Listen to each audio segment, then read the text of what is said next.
Yes, I am trying to get through this stupid book so that I can move on to the second book. Anyways, we have 4 more chapters. We have chapters 9, 10, 11, 5 more chapters, an epilogue, but 12 and epilogue are going to be together. Anyway, chapter 9. There's no way I'm going to Jane's birthday party, Jenna said, slamming her locker door and jamming the lock closed. She spun around, a scowl on her pretty face. She's just not nice. Sage shook her head. Listen, Jane.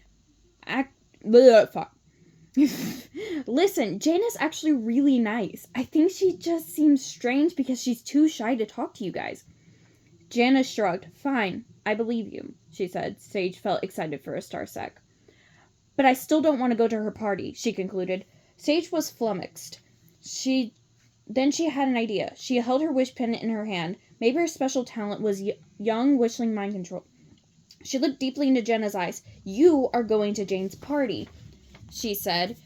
You will tell all your friends to come too. Jenna stared back at Sage for a moment.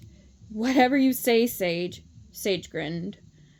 Jenna snorted with laughter. You didn't think I was serious, did you? As if. Oh, Sage, you're so funny. So young wishing mind control is not my special talent, thought Sage. I wonder what it could be. Sage's heart sank. Jenna was the ringleader. If she didn't go... Oh, I thought it said Jane for a second. Jenna was the ringleader. If she didn't go, the rest of her friends wouldn't either. Is there something that would change your mind? She asked pleadingly. Anything you can think of? No, said Jenna. But she had a funny look on her face. Sage had a feeling that there was something that would convince Jenna. On a whim, she held her wish pendant and concentrated on the girl's thoughts to see if she would read them. She could. She had discovered her talent. Starmendous! Jenna's thoughts flooded into Sage's mind. Got to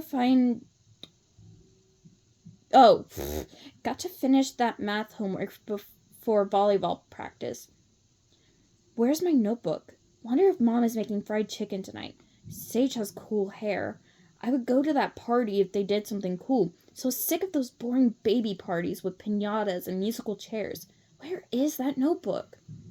Wow, it worked. Sage felt exhausted, and she glanced down at her wish pendant to see that the energy level had been seriously depleted. And she had no idea what Jenna meant. Musical furniture? A pinwata? But it didn't matter. She knew how to make Jane's wish come true now. Sage marched down the hallway where she found Jane kneeling in front of her locker, shoving books into her backpack. Hey, Jane said to Sage, I was looking for you. Want to come over and help me plan my party? Great idea, said Sage. Jane zipped her bag and stood up. I saw you talking to Jenna, she said eagerly. Did she say she'll come? I'm working on it, Sage said. They left the school together and walked down the sidewalk side by side. Fallen leaves crunched pleasantly under their feet. Nice neighborhood, said Sage. The lawns were well manicured, and the houses were large and imposing. This is the fancy part of town, Jane explained. That's where Genevieve lives. She pointed to a particularly... Can you tell that I can't say words correctly? Particularly large home with a curved driveway. What's that little house for? Asked Sage, pointing. It had 4 doors, but no windows. Jane giggled. Oh, Sage, you're so silly. You know that's the garage. Right. So Genevieve seems pretty mean. That's what everyone says, replied Jane. So I guess it must be true, right? She shrugged. I don't want to take chances, so I just avoid her. Oh my god, is this a really long chapter? Hold on. Oh damn, it's a long chapter. She glanced at Sage. I love your lavender streak, she said. I wish my mom would let me dye my hair. Sage touched her hair. She hadn't realized she had a streak of lavender. If Jane liked the streak, imagine if she could see what Sage's real hair looked like. What is going on? Okay, so all the boys in my family are backstabbing traitors and didn't tell me I had mascara running down from my eyes. Anyway.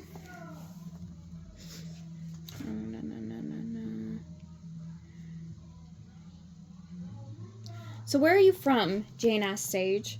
Sage had a moment of panic. I'm from far away, she answered. Jane nodded. Me too, she said. We moved all the way from Connecticut.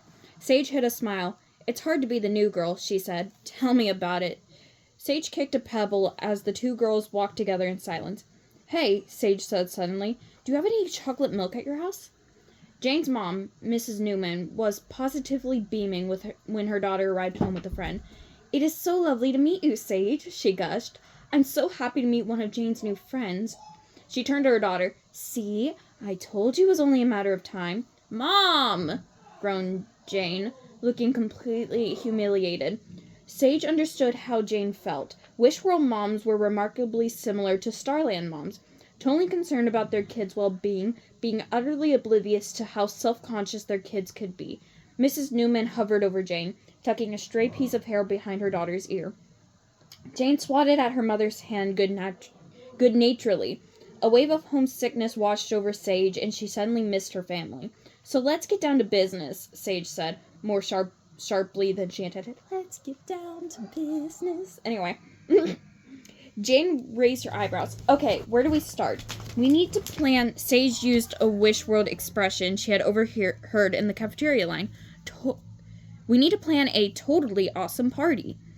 Jane nodded. Okay, how about... I have an idea, interrupted Jane's mother, an excited grin on her face. How about an old-fashioned party, like from when I was a girl? You know, pin the tail on the donkey, musical chairs, bobbing for apples. No! Shouted Sage, recalling Jenna's thoughts. Jane and her mom gaped at her.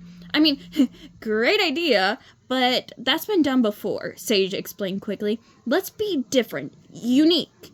How about a magician? Asked Mrs. Newman. Or a funny clown who makes balloon animals. Sage stole a quick glance at Jane. The look of horror on Jane's face told her all she needed to know. Mom, said Jane. We're not like 3 years old. She leaned over to... I am blind even with glasses. Yay, one sec. Yeah, that's probably as good as I'm gonna get them. Okay. She leaned over and whispered to Sage, let's go up to my room and plan in private. Sage nodded with approval at Jane's bedroom. It was very tidy. Her bed was made and her stuffed animals were neatly arranged on it. Sage spotted a shelf full of actual paper books. She carefully removed one and held it in her hands. She ran her fingers over the smooth cover. It was stark black and red and white, with a picture of 2 girls in fur caps and capes standing on a snowy hill with 3 snarling wolves behind them. After a moment, she lifted the cover and flipped through the thin pages. Wow, she said. Jane laughed. You act like you've never seen a book before, she said. She looked over Sage's shoulder. The Wolves of Willoughby Chase, Jane said. It's so good. A fancy English manor, 2 cousins, an evil governess, a terrible orphanage, she sighed. It's one of my favorite books of all time. It sounds really interesting, said Sage. Jane smiled. Keep it. I've got another copy. Sage carefully placed the book in her book bag. When she turned around, she spotted something colorful lying on top of Jane's bookshelf. It was a pretty t-shirt with a multicolored heart in vibrant pinks, purples, and blues. What's that? She asked curiously. Oh, it's just a t-shirt I made, said Jane offhandedly, but Sage was intrigued. She gazed at Jane's creation, taking in the taking in the bright colors, the artful placement of glitter. You made this? Sage asked. It's beautiful. Jane laughed. I've got a dozen of them. At Sage's look of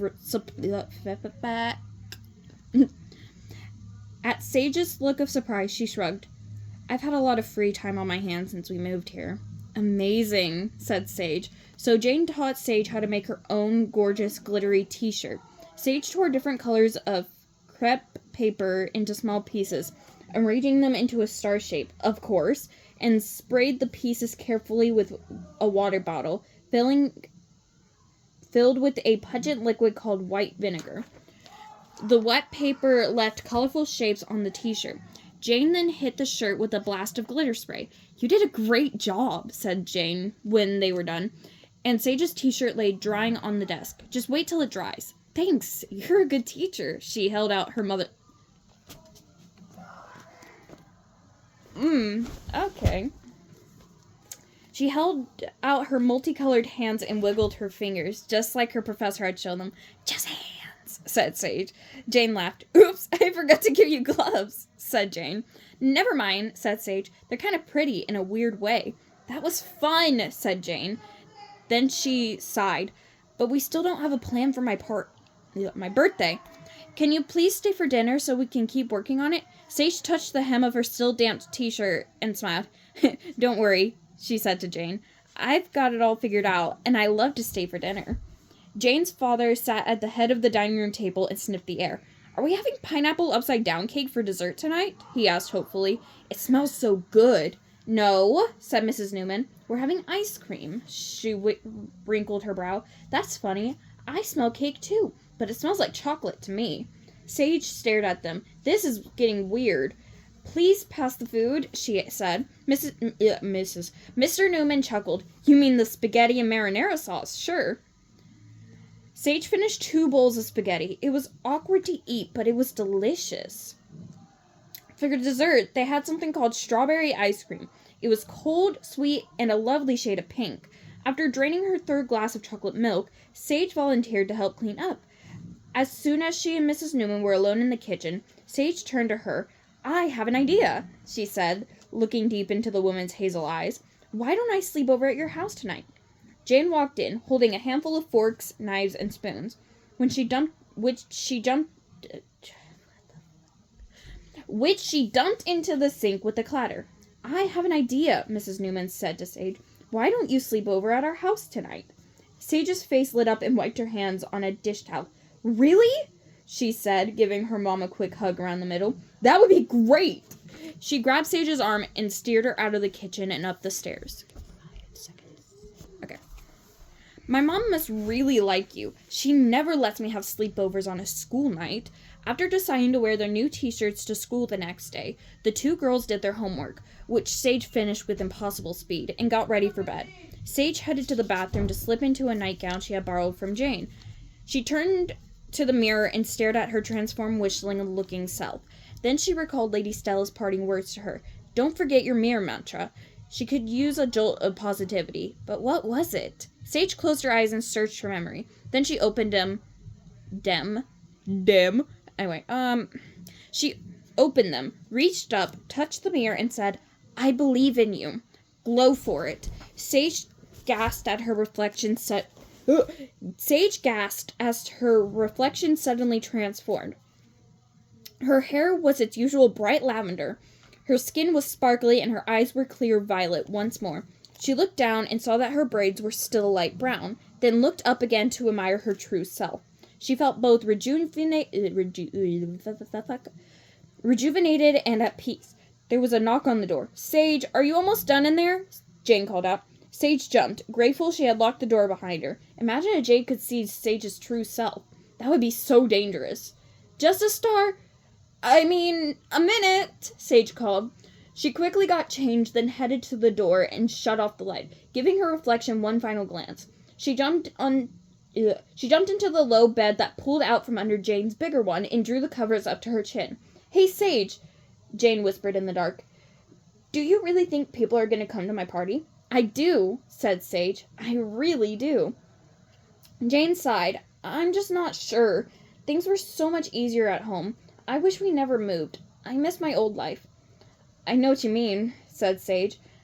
Now that her brain wasn't racing a Moonium Floozles a Starman, she realized she felt a tiny bit...